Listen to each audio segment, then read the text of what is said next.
Assalamualaikum warahmatullahi wabarakatuh. My name is Satya Indonesia and I'm from 8.2 and now I will explain about the state of the world. So let's be discuss it. If your view in the world comes from watching the news and reading the newspaper, you could be forgiven for lying awake at night worrying about the future. Apparently, rising violence and population rates mean humans are both killing each other in ever larger number and being born at rates more than sustained. To make matters worse, all the wealth is concentrated on a handful of people in the world's richest countries. People in low-income countries live in poverty while the West gets richer. Seriously, is it? Let's take global pollution first. It's around 7 billion now, in line with figures predicted by an UN in 2019 and 58. Like the years 2100, the same expert predicted will be around 11 billion. But did you know that 11 billion is probability as high as the number will get? The rate of increase will slow down in the second half of the century thanks to falling birth rates today. In the last two centuries, improvements in technology and health mean fewer children died, yo, fueling rapid population growth. This large family produced even more children who survive in adulthood and had their own children. But with a wider availability of contraception in the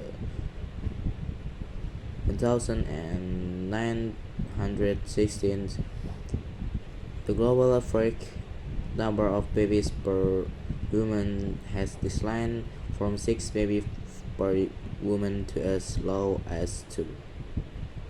The biggest factor in child mortality is poverty, and while it is still true that only 20% of the world takes about 74% of the world income, 60% of the world now falls in the middle income group, with 11.6%, the smallest amount of the people in history, is living in a condition of extreme poverty. In the majority of the world, people have money. International aid could recently achieve the UN target of eradicating poverty by 2030. As poverty goes down, life expectancy goes up, birth rates go down because parents can expect their existing children to survive, and the global population stabilizes. As for news stories that make you think world is an increasingly fluent place, there is cause for some optimism too.